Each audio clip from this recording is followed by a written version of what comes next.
Citoyennes, citoyens, bonjour et bienvenue dans Dernière Nouvelle des Étoiles. La recherche de vie extraterrestre est une des quêtes les plus passionnantes que l'on peut suivre à notre époque. Elle prend plusieurs formes. Dans le système solaire, il est possible de faire des mesures in situ, sur Mars ou à proximité des lunes glacées de Jupiter et de Saturne. On y recherche des biosignatures, des traces chimiques qu'on pourrait attribuer à la vie.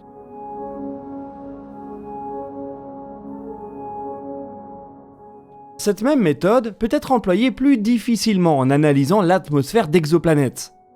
C'est une technique qui n'est pas encore possible pour les exoplanètes les plus intéressantes, celles qui ressemblent le plus à la Terre, mais ce n'est qu'une affaire de patience.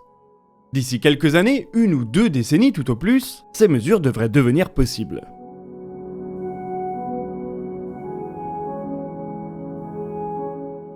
Il existe une troisième piste pour découvrir la vie extraterrestre, et même la vie intelligente. Elle consiste à chercher des traces de technologie dans l'univers, des ondes radio ou des signatures lumineuses qui seraient clairement artificielles. Ce sont des méthodes de recherche qu'on regroupe généralement sous le sigle SETI. Les efforts de recherche SETI se sont longtemps concentrés sur la recherche de communication radio volontaire, des antennes qui seraient pointées vers l'univers dans le but d'établir des communications interstellaires. En près d'un siècle de radioastronomie, ces tentatives n'ont jamais rien donné. Une technique considérée comme de plus en plus prometteuse est la recherche de signatures technologiques involontaires. Une ceinture de satellites en orbite géostationnaire, les rayons gamma émis par un moteur extrêmement puissant, ou même les mythiques sphères de Dyson.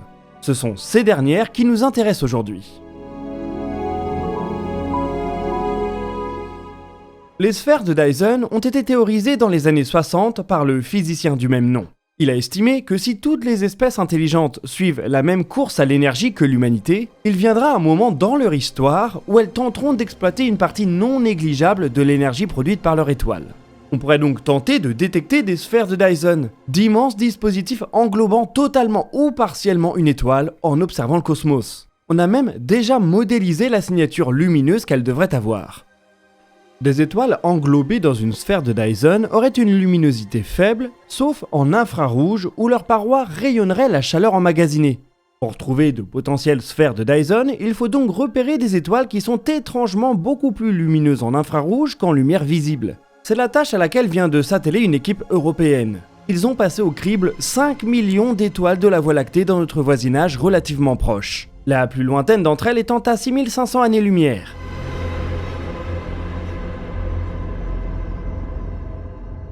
La recherche a produit 60 candidates, 60 étoiles beaucoup plus lumineuses en infrarouge que ce qu'on attendrait d'elles. 7 d'entre elles sont des naines rouges. Leur signature lumineuse correspond plutôt bien à ce qu'on attendrait d'une sphère de Dyson partielle, où toute l'étoile ne serait pas englobée et une partie de sa luminosité naturelle continuerait donc de transparaître. Seuls 15 à 20% de leur énergie serait capturée par un éventuel dispositif artificiel. Les 53 autres étoiles sont de plus grande taille. Certaines d'entre elles sont assez semblables au Soleil. Bien entendu, ce n'est pas une preuve qu'on vient de découvrir des mégastructures extraterrestres.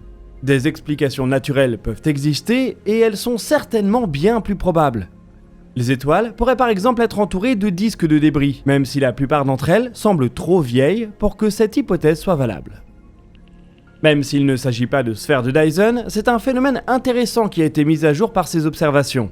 Cette luminosité plus forte en infrarouge de certaines étoiles est pour le moment difficile à expliquer. Il semble y avoir des corps artificiels ou naturels qui bloquent une partie de la lumière visible de ces astres, tout en rayonnant l'énergie emmagasinée en infrarouge. Il serait intéressant d'observer ces étoiles plus en détail, par exemple avec le télescope spatial James Webb, qui est après tout spécialisé dans des observations infrarouges. On pourra alors affiner les hypothèses et voir si de possibles sphères de Dyson sont encore possibles. Si on en a une 60aine rien que dans notre voisinage immédiat, c'est en tout cas que la vie intelligente s'est largement répandue dans la Voie lactée et le cosmos, et qu'on est même à la bourre sur les autres espèces. Une perspective intéressante, mais pour le moment encore très improbable.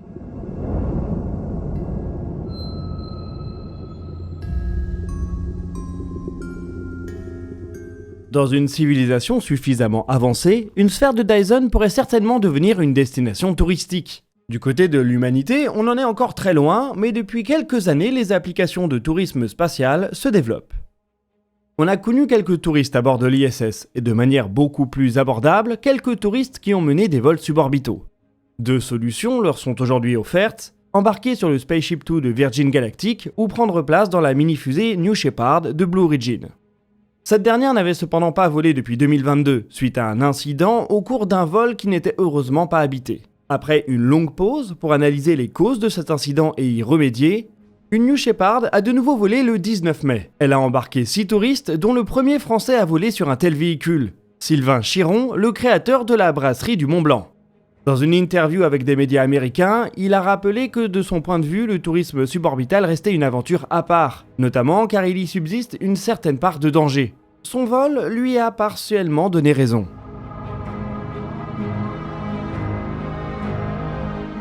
La phase d'ascension s'est bien déroulée et les touristes spatiaux ont pu profiter de quelques minutes d'apesanteur avec une apogée atteinte à 106 km d'altitude. C'est au moment de redescendre que les choses se sont légèrement compliquées. Un des 3 parachutes de la capsule ne s'est pas déployé de manière optimale. Blue Origin n'a pour le moment pas fait de commentaires sur cet incident, mais on sait que le vaisseau peut descendre sans risque avec seulement 2 de ses parachutes opérationnels. Il reste que pour un retour en vol, un sans faute parfait aurait été mieux. Le concurrent Virgin Galactic, qui a aussi connu son lot de déboires, a effectué un vol en janvier dernier et prévoit le prochain dans environ un mois.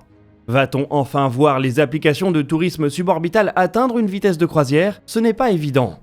Ce vol pourrait rester une application de niche, ne touchant que quelques dizaines de passagers par an, auquel cas Virgin et Blue Origin ne retrouveront probablement jamais les sommes qu'elles ont investies dans cette aventure.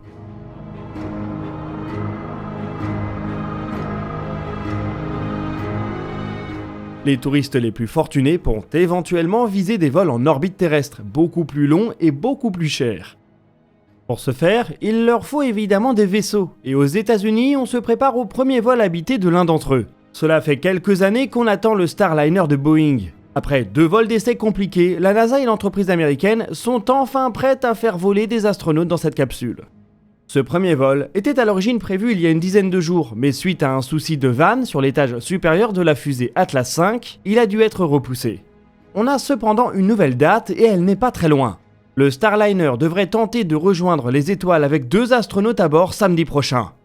La fenêtre de tir devrait être autour de 21h et on pourra potentiellement couvrir ça en live.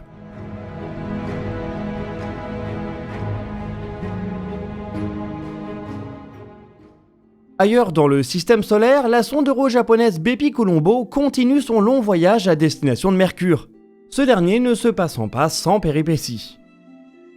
La sonde est constituée de 3 éléments, un orbiteur européen, un orbiteur japonais et le module de transfert qui les transporte pour le moment ensemble. Le véhicule, ainsi formé, multiplie les manœuvres d'assistance gravitationnelle autour de la Terre, Vénus et Mercure, pour parvenir d'ici 1 an et demi à s'insérer en orbite autour de la première planète du système solaire. Le 26 avril dernier, la sonde devait effectuer une manœuvre à l'aide de ses propulseurs électriques. Seulement, le module de transfert n'a pas pu leur transmettre la puissance requise. Ces propulseurs sont alimentés en électricité par les panneaux solaires du véhicule, et le défaut pourrait donc se trouver dans l'un de ces 3 éléments. Au cours des jours suivants, l'Agence spatiale européenne est tout de même parvenue à restaurer la puissance des propulseurs à 90% de leur niveau nominal. Reste à voir si cela sera suffisant pour effectuer les manœuvres prévues, ou s'il va falloir revoir le plan de vol de la sonde.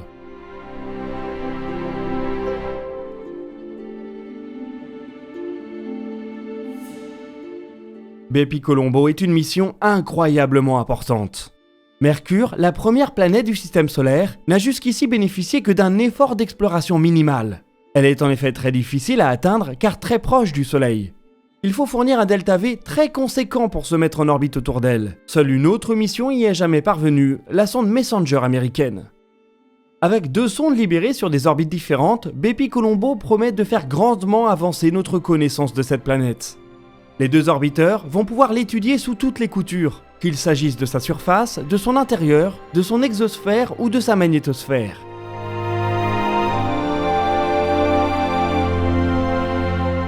La sonde a déjà réalisé plusieurs survols de Mercure et nous a déjà livré quelques belles images de la planète. Un 4e survol est prévu pour septembre avec une insertion orbitale un peu plus d'1 an après. Les 2 orbiteurs semblent pour leur part en excellente santé. Et si les problèmes de leur module de transfert peuvent être surmontés, il devrait pouvoir donner lieu à une mission longue et riche en découvertes. Ce sera peut-être l'occasion d'élucider certains des mystères de la première planète du système solaire. Pourquoi son cœur ferreux semble-t-il être aussi gros ? Y a-t-il vraiment de la glace d'eau au niveau des régions polaires malgré les températures extrêmes ? La planète connaît-elle une activité tectonique ? Et si oui, quels en sont les mécanismes ? Ces découvertes pourraient faire de Mercure une planète beaucoup plus intéressante que ce qu'elle nous apparaît aujourd'hui. Les lanceurs super lourds qui sont en train d'être développés actuellement pourront alors peut-être permettre des missions encore plus ambitieuses, voire peut-être même une descente jusqu'à la surface, pour aller voir d'un peu plus près cette potentielle glace d'eau et ce qu'elle signifie pour cette région du système solaire.